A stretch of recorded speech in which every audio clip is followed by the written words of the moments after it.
Students आ चुके हैं।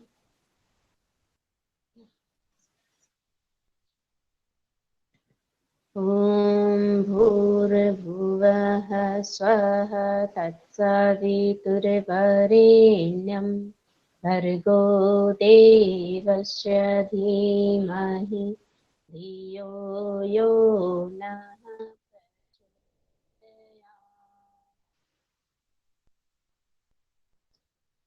हमने लास्ट क्लास में अपनी चर्चा की थी आत्मबोध और तत्वबोध की साधना की। मानसिक स्वास्थ्य संवर्धन के लिए एक यौगिक टेक्निक है आत्मबोध तत्वबोध साधना, जो पंडित श्री राम शर्मा आचार्य जी द्वारा दिया गया है। आज उन्हीं के कॉन्सेप्ट में अगला टॉपिक हम डिस्कस करने वाले हैं स्वाध्याय का।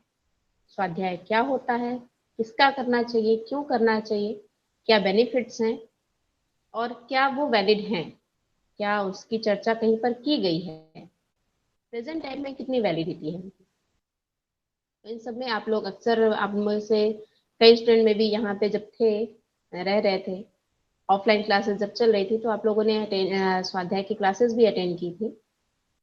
प्रेजेंट टाइम में अभी आप कितना अटेंड कर पा रहे हो या कितना खुद के लिए स्वाध्याय कर पा रहे हो, या आप एक बार दोबारा सोचें, क्योंकि इसकी उपयोगिता हमारी लाइफ में बहुत ही इम्पोर्टेंट है। तो अब हम स्टार्ट करते हैं आज का टॉपिक स्वाध्याय। मैं स्क्रीन अपना शेयर कर रही हूँ। आई होप मेरी वॉइस सभी को अब क्लियर आ रही होगी।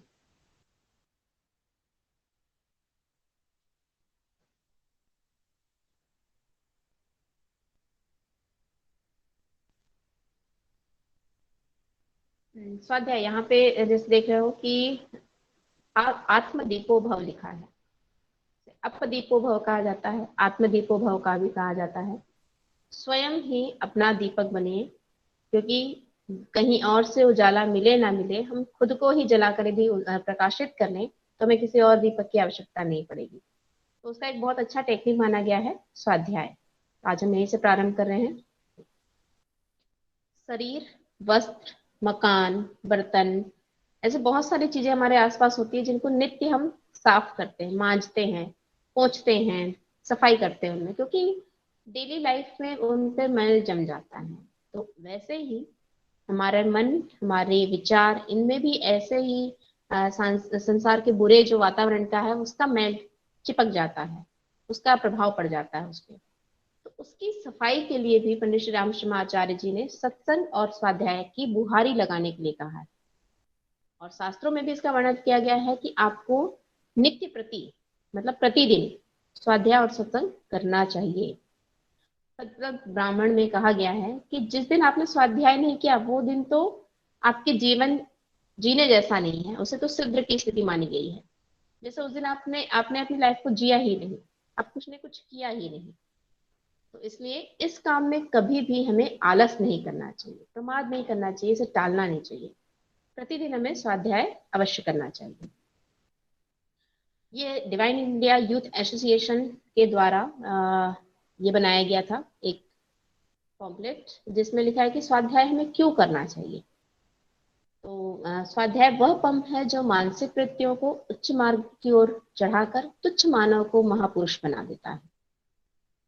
मतलब सोचिए, कोई चीज यदि नीचे गिर रही हो तो वो तो गिरना आसान है, हमें यदि फिसलना है, हमें यदि गलत रास्ते पे जाना है तो बहुत आसान है।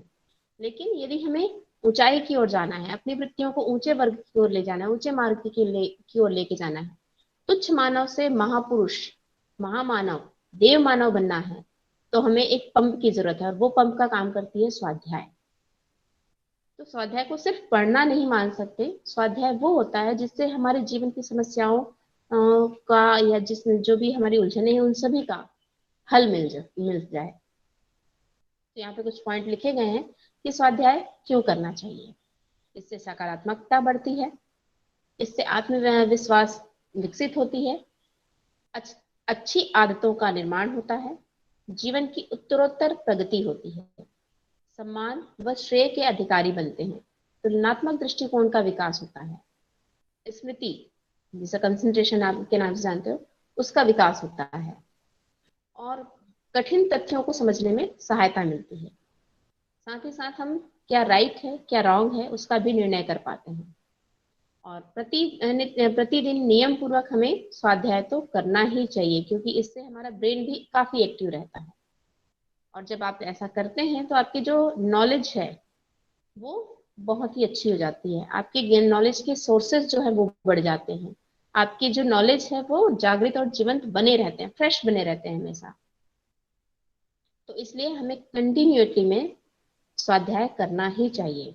स्टूडेंट जैसे अपनी स्टडी बुक्स पढ़ते हैं वैसे ही हमें अच्छी पुस्तकों का अध्ययन करना चाहिए, क्योंकि गुरुदेव ने स्वयं लिखा है, अच्छी पुस्तकें जीवंत देव प्रतिमाएं हैं, उनकी आराधना से तत्काल प्रकाश एवं उल्लास मिलता है। हमारे जो भूतपूर्व राष्ट्रपति रह चुके हैं डॉक्टर सर्वपल्ली राधाकृष्णन, उन्होंने तो यहाँ तक कहा था कि काश यह साहित्य मुझे पहले मिला होता तो मैं राजनीति में न होकर पंडित श्री राम शर्मा आचार्य जी के चरणों में बैठकर आध्यात्म की शिक्षा ले रहा होता। मतलब वो इतने ज्यादा प्रभावित थे पंडित श्री राम शर्मा आचार्य जी के साहित्यों से। तो आइए हम भी जानें कि आखिर क्या है स्वाध्याय, क्यों करें स्वाध्याय, क्या परिचय है इसका। तो स्वाध्याय का अर्थ की चर्चा करते हैं, जिसमें श्री विक्रमादित्य जी आचार्य जी ने लिखा है कि स्वाध्याय शब्द का अर्थ है स्व अध्याय, मतलब स्वयं का अध्ययन करना, स्वयं को जानने का प्रयास करना, स्वयं का निरीक्षण करना, आत्मविश्लेषण करना, है ना। तो ये जो आसपास हमारे जो कुछ भी दिखता है वो क्या है, उससे हमारा संबंध क्या है, हम क्या है, वास्तविकता हमारी क्या है, हमारा उद्देश्य क्या है, और जो भी हमारे आसपास है उनके साथ हमारा व्यवहार कैसा होना चाहिए, हमें कैसे करना चाहिए, इन सभी का उत्तर यदि चाहिए तो हमें ग्रंथों में मिलता है, और ग्रंथों का ही, सदग्रंथों का ही अध्ययन करना स्वाध्याय कहलाता है। तो इन सभी प्रश्नों के उत्तर हमें स्वाध्याय के माध्यम से मिल सकते हैं। अब यदि इसके महत्व की चर्चा करें तो जो हमारे जो प्राचीन ग्रंथ हैं वो सभी स्वाध्याय की महिमा से भरे पड़े हैं। जो ऋषि मुनि थे उन्होंने अपने जीवन की उन्नति के लिए इसे बहुत ही आवश्यक अंग के रूप में माना। महामुनि पतंजलि, जिसके बारे में योग के विद्यार्थी बहुत अच्छे से जानते होंगे, कि उन्होंने अष्टांग योग में जो यम और नियम की चर्चा की है, तो नियम के जो 5 अंग बताए गए हैं उसमें से एक अंग है स्वाध्याय। नियम 5 प्रकार के बताए गए थे, शौच, संतोष, तप, स्वाध्याय और ईश्वर प्राणिधार। ये सभी हमें आंतरिक और बाह्य पवित्रता प्रदान करते हैं। तो उसके लिए ही स्वाध्याय बहुत जरूरी माना गया है, ताकि हम आंतरिक रूप से शुद्ध हो सके, पवित्र हो सके। साथ ही हमारे आसपास ऐसे बहुत सारे प्रॉब्लम्स हैं, ऐसे बहुत सारे चीजें हैं जिससे कई बार हम संतुष्ट नहीं होते हैं, हमारे अंदर कुछ कमियां हैं। ऐसे हमारे अंदर अक्सर फीलिंग उठती है कि हमें कुछ जानना है, अभी भी कुछ जानना है, कुछ ऐसा है जो पूरा नहीं हो पा रहा है, कुछ ऐसा है जो हमें चैन लेने नहीं देता है। तो हम वो पूर्णता कहाँ ढूंढते हैं, उस ओर कैसे बढ़ा जाए, उसमें कैसे सक्सेस हुआ जाए, तो इन सभी का सॉल्यूशन हमें स्वाध्याय के द्वारा मिल जाता है। तो जरूरी है कि हम स्वाध्याय की कंटिन्यूटी बनाए रखें। अब पुराने जमाने में जैसा कहते हैं ना कि भाई भारत तो देश ही रहा है महापुरुषों का, यहाँ तो अनेकों महापुरुषों ने जन्म लिया है, पर क्या आज वो प्रेजेंट है हमारे पास? नहीं। क्या उनके थॉट्स प्रेजेंट हैं? क्या उनके विचार, उनकी कही हुई बातें प्रेजेंट हैं? वो सभी हमारे पास उपलब्ध है हमारे ग्रंथों में, हमारे साहित्यों में। तो यदि चाहते हैं कि उनका सानिध्य हमें मिले, उनका मार्गदर्शन हमें मिले, तो उन्हें हमें पढ़ना होगा, उन साहित्यों को पढ़ना होगा जिनमें उनकी चर्चा की गई है, जिनमें उनकी कथाएं बताई गई है, जिनमें उनका जीवन व्यक्तित्व बताया गया है, जीवन परिचय दिया गया है, ताकि हम उनसे कुछ सीख सकें, उनके अनुभव का लाभ उठा सकें। जैसे हजारों वर्ष पूर्व यदि भगवान कृष्ण ने अर्जुन को गीता का उपदेश जो कुरुक्षेत्र के मैदान में दिया था, ना आज के समय में अर्जुन है, ना भगवान कृष्ण है, पर हमारे पास गीता अवेलेबल है। और यदि हम गीता का अध्ययन करते हैं तो हमारे पास वो सब कुछ है जानने के लिए जो उस समय उन्होंने ज्ञान दिया था अर्जुन को। इसी प्रकार और भी जो बड़े बड़े महापुरुष हुए हैं उनकी बात की जाती है, ऋषियों की बात की जाती है। ऋषियों ने बहुत सारे ऋचाएं लिखी हैं, बहुत सारे ग्रंथ लिखे हैं, उपनिषद लिखे हैं। तो उन ग्रंथों को, उन उपनिषदों को पढ़कर हम उनके विचारों को जान सकते हैं। बुद्ध है, ईशा है, मोहम्मद है, राम है, कृष्ण है, तो इन सब के विचारों को हम कैसे जाने, कैसे पढ़े? तो एकमात्र उसका तरीका जो है वो है सदग्रंथों का हेलो। अध्ययन करना। हेलो। यस महेश, मैम बोलिए। मोहम्मद का नाम मत लो प्लीज। आपने मतलब बेटा, उनकी जीवन शैली सुनी होगी, पढ़ी होगी, तो आपको पता होगा वो आदमी नहीं था सही में। बेटा, यदि आप सिर्फ किसी एक इंडिविजुअल पर्सन की बात कर रहे हैं तो मैं यहाँ पे इंडिविजुअल पर्सन की बात नहीं कर रही हूँ। ठीक तो है, ये मोहम्मद मोहम्मद की बहुत बात लोगों कर के रहा नाम हुए हैं, तो हम किसी धर्म विशेष की चर्चा नहीं कर रहे हैं, हम यहाँ पे सदग्रंथों की बात कर रहे हैं जिनमें उनके विचारों का वर्णन है। हूँ जी। उसके अलावा मुझे तो लगता नहीं किसी और मोहम्मद की बात कर रहे होंगे, लेकिन चलो जी कोई नहीं। हम्म, अब यदि हम बात करते हैं स्वाध्याय संबंधी भ्रांतियों की, क्योंकि भाई कई लोग कहते हैं ना हमें स्वाध्याय तो हम करते ही, रोज ही करते हैं, हम तो बहुत सारी बुक्स पढ़ते हैं, बहुत सारी चीजें को स्टडी करते रहते हैं, हमारी तो आदत है, हमारी हैबिट है स्टडी करने की। तो किसकी स्टडी करते हैं आप, किस चीजों की स्टडी करते हैं? आजकल इतनी प्रिंटिंग प्रेस का काम चलता है, इतनी मुद्रण कला जिसको कहते हैं ना, उसके माध्यम से इतना कुछ हजारों दिन छपता है, लिखा जाता है, पढ़ा जाता है, बहुत कुछ है। पर क्या जो चीज अवेलेबल कराई जा रही है वो पढ़ने योग्य है? क्या उसे पढ़ने से हमें लाभ ही होता है? इन सब चीजों का भी ध्यान रखना बहुत जरूरी है। कुछ लोग सिर्फ पढ़ने के लिए पढ़ते हैं क्योंकि उनकी हैबिट है, तो वो पढ़ रहे हैं, कभी स्टोरी बुक्स पढ़ रहे हैं, कभी कविताएं पढ़ रहे हैं, कभी उपन्यास पढ़े जा रहे हैं, कभी कहानियां पढ़े जा रहे हैं, अश्लील उपन्यास होते हैं, काम वासना को उत्तेजित करने वाली कहानियां होती, बाजारू कविताएं होती हैं। कई बार तो ऐसा होता है कि सिनेमा की जो चटपटी खबरें होती हैं इनसे संबंधित भी बुक्स होती हैं। तो जिनको इंटरेस्ट है पढ़ने का वो कुछ भी पढ़ लेते हैं, कभी भी कुछ भी पढ़ते हैं, मैगजीन्स इस तरीके की हजारों भरी पड़ी हैं। तो क्या ये हमारे लिए लाभदायक है? क्या इनसे पढ़ के हमें स्वाध्याय हो पाता है? हम खुद को कितना जान पाते हैं, या कुछ ऐसा जान पाते हैं जिससे हमें बेनिफिट्स मिले? नहीं। तो इसलिए पुस्तकों का चयन करना भी जरूरी है। ऐसी पुस्तकें होनी चाहिए जो हमें कहीं ना कहीं एक मार्गदर्शन दे सके, एक परामर्श दे सके, हमें एक जीवन की दिशा धारा दिशा दिखा सके। नहीं तो अन्यथा इस तरीके की पुस्तकों को पढ़ने से केवल और केवल हमारे समय और धन का नाश ही होता है। इसलिए इस तरीके की पुस्तकों को पढ़ने से बचें। ये हमारे लिए लाभदायक नहीं, हमारे लिए हानिकारक है, क्योंकि ये हमारे विचारों को दूषित करती है। स्वाध्याय को आत्मा का भोजन भी कहा जाता है। जैसे मनुष्य को जीवन में जीने के लिए, काम करने के लिए आहार की जरूरत होती है, भोजन की आवश्यकता होती है, वैसे ही हमारी चेतना को, हमारे मन को, हमारे विचारों को भी स्वाध्याय रूपी भोजन की आवश्यकता होती है। उसी के द्वारा हम जीवन को सुखी, समुन्नत और संस्कारी बना सकते हैं। हमें स्वाध्याय जीवन को आदर्श बनाने की प्रेरणा देते हैं। हमारे जीवन संबंधित प्रॉब्लम्स जितनी भी है, जितनी भी कठिनाइयां हैं, उन सभी की चाबी है स्वाध्याय। उन सभी के लिए एक मार्गदर्शन है स्वाध्याय। हमारे चरित्र के निर्माण में बहुत ही इंपॉर्टेंट रोल अदा करती है स्वाध्याय। और यदि स्वाध्याय के लिए ये कहा जाए कि सो स्वर्ग का द्वार है, मुक्ति का सोपान है, तो ये बिल्कुल भी गलत नहीं होगा, यदि हम सद साहित्यों का अध्ययन करते हैं तो जितने भी महापुरुष हुए हैं, वैज्ञानिक हुए हैं, संत हुए हैं, महात्मा हुए हैं, उन सभी, वे सभी स्वाध्याय किया करते थे। कुछ बहुत सारी ऐसी कहानियां आप लोगों ने सुनी भी होंगी कि जो हमारे भाभा जी थे, बहुत बड़े साइंटिस्ट थे, वो गीता का प्रतिदिन अध्ययन किया करते थे। गांधी जी के बारे में आप लोगों ने पढ़ा है, वो हमेशा गीता को अपनी माँ कहा करते थे। उन्होंने गीता माँ पे एक पुस्तक भी लिखी है। तो ऐसे बहुत सारे लोग हुए हैं, बड़े बहुत सारे महापुरुष हुए हैं जिन्होंने अपने जीवन को सिर्फ इसी के बल पर आगे बढ़ाया है, स्वाध्याय करके। तो कुछ भी पढ़ा जाए उसे तो बिल्कुल भी स्वाध्याय नहीं कहा जा सकता।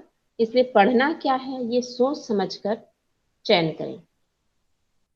अब स्वाध्याय से लाभ क्या होता है, तो इसके बारे में हमारे ग्रंथों ने बहुत कुछ चर्चा की है कि सच्चा स्वाध्याय वही है जिससे हमारी चिंताएं दूर हो, हमारी शंका, हमारे कुशंका का समाधान हो, मन में सद्भाव, शुभ संकल्पों का उदय हो और आत्मा को शांति का अनुभव हो। योग शास्त्र में जैसे कि कहा गया है, स्वाध्यायाद योगमासी योगात स्वाध्याय मामनेत स्वाध्याय योग संपत्त्या परमात्मा प्रकाशते। मतलब स्वाध्याय से योग की उपासना करें और योग से स्वाध्याय का अभ्यास करें, और इस संपत्ति से ही हमें परमात्मा का साक्षात्कार हो सकता है। धर्म में 3 प्रकार के स्कंध बताए गए हैं, उसमें भी चर्चा की गई है कि यज्ञ, स्वाध्याय और दान, ये 3 चीजें बहुत ही जरूरी है। भगवान कृष्ण ने भी कहा है कि स्वाध्याय करना ही प्राणी का तप है। तो ऐसे बहुत सारे ग्रंथों में अलग अलग प्रकार से स्वाध्याय की चर्चा की गई है, ये कितना जरूरी है हमारे जीवन के लिए। जैसे छंदोग्य उपनिषद में भी लिखा गया है कि ब्रह्मचारी आचार्य, जो ब्रह्मचारी होते हैं वो आचार्य कुल से अच्छे ग्रंथों को पढ़कर, 8 ग्रंथों को पढ़कर उनकी सेवा शुश्रूषा करके गुरु की, और उसके बाद अपने जब परिवार में आते हैं तो परिवार में संस्कारित परिवार बनाने के लिए पवित्र स्थान पर स्वाध्याय करते हुए स्वयं को, संतानों को, परिवारीजनों को और आसपास के अन्य लोगों को धार्मिक बनाते हुए, अपने समस्त इंद्रियों को आत्मा के अधीन करते हुए, न केवल तीर्थ स्थानों में बल्कि किसी भी स्थान में प्राणी की हिंसा न करते हुए समस्त आयु इस प्रकार से व्यतीत करता है कि वो अंत में मोक्ष का अधिकारी बन जाता है और जन्म मरण के चक्र जो है उससे छूट जाता है। तो इसी प्रकार हमें भी ऐसा ही कार्य करना चाहिए, ऐसे ही कर्म करना चाहिए कि हम भी इन सभी कष्ट कठिनाइयों से बच सकें। मनुस्मृति में भी कहा गया है, स्वाध्याय नित्य युक्तया स्वाध्यायम चैहेव कर्मणा। स्वाध्याय और शुभ कर्म में मनुष्य को सदा तत्पर रहना चाहिए।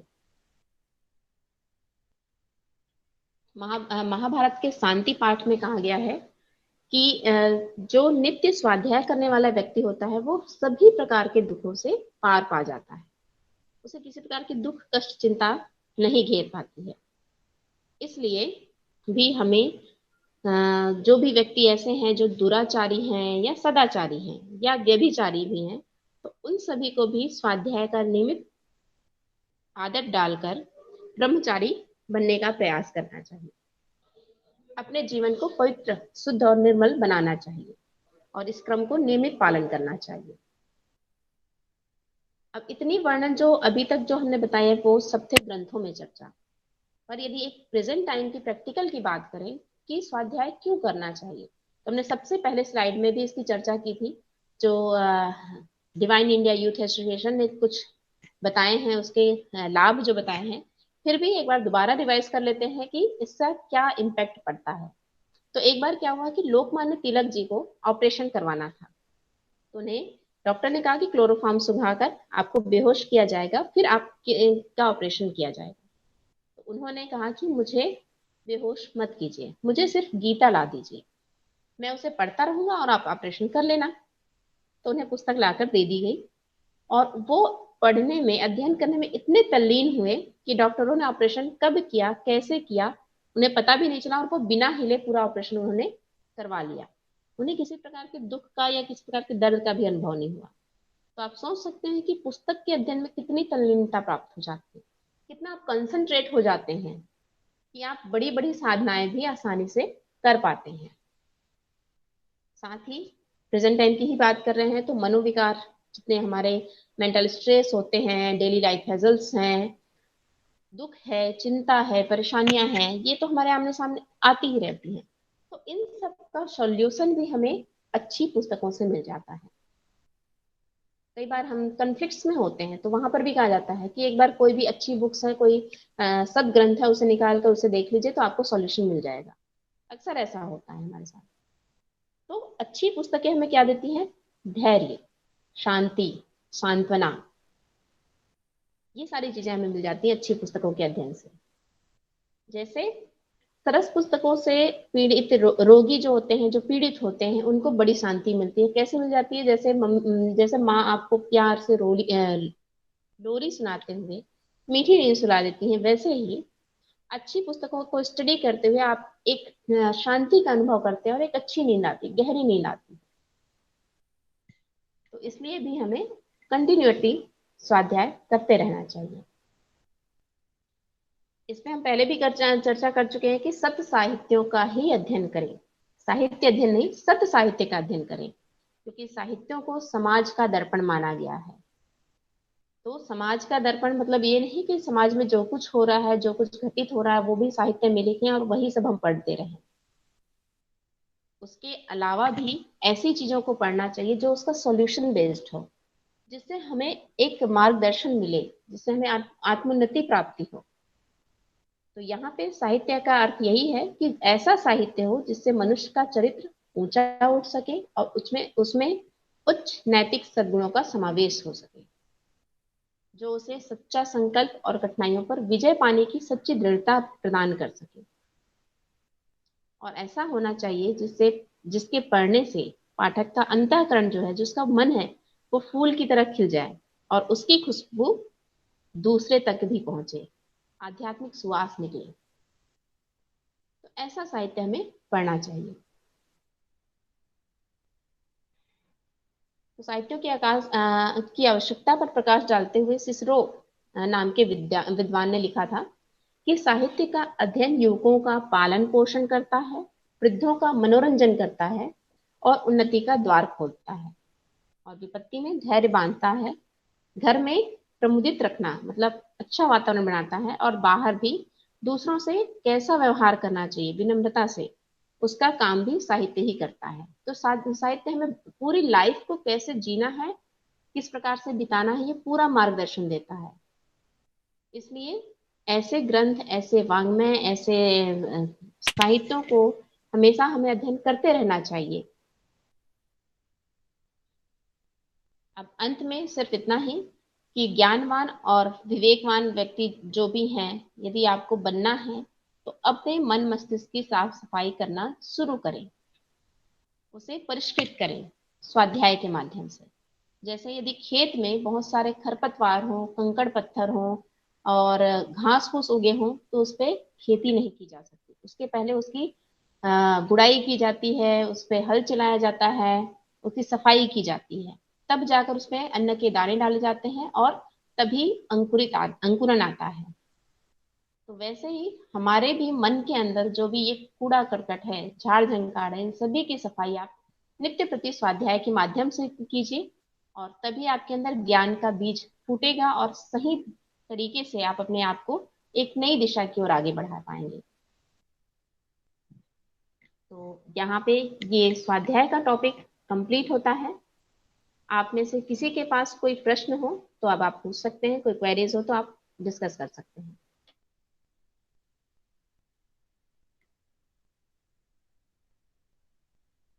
किसी के पास कोई क्वेरीज है या सभी को समझ में आ गया कि स्वाध्याय क्या होता है? यस मैम, समझ में आ गया।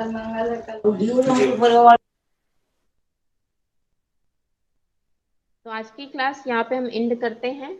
आज अभी वैसे टाइम है थोड़ा सा, यदि कोई क्वेरीज हो लास्ट टाइम से या इस टॉपिक पे तो आप डिस्कस करना चाहो तो कर सकते हैं।